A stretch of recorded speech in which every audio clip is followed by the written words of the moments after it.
बख्तावर के बाद बिलावल भुट्टो की बारी, शादी कब करेंगे? बिलावल कहते हैं मेरा शादी करने का इरादा है लेकिन मुझे कोई जल्दी नहीं। पाकिस्तान के वज़ीर खारजा और पाकिस्तान पीपल्स पार्टी के चेयरमैन बिलावल भुट्टो सरदारी के रिश्ता इज़्दवाज में मुंसलिक होने के हवाले से बड़ा दावा सामने आया। हाल ही में एक पाकिस्तानी निजी न्यूज चैनल के सहाफी और तज्जिया नगार सैफ अवान ने बिलावल भुट्टो की शादी के हवाले से अहम इंकशाफ करते हुए समाजी राब्ते की वेबसाइट ट्विटर पर एक ट्वीट से सार्फिन की तवज्जो अपनी जानिब करवाई। सैफ अवान ने अपने ट्वीट में लिखा, बिलावल भुट्टो की शादी आइंदा साल होगी। इनकी बेगम एक गैर सियासी घराने से हैं।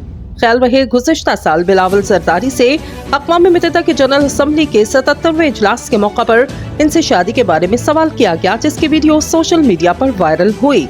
मज़कूरा वीडियो में सहाफ़ी ने बिलावल से पूछा कि मेरे पाकिस्तानी मद्दा आपकी शादी के हवाले से प्लान से मुतल्लिक जानना चाहते हैं, जिस पर पाकिस्तानी वज़ीर खारजा ने मुस्कुराते हुए कहा था कि बिल्कुल मेरा शादी करने का इरादा है लेकिन मुझे कोई जल्दी नहीं।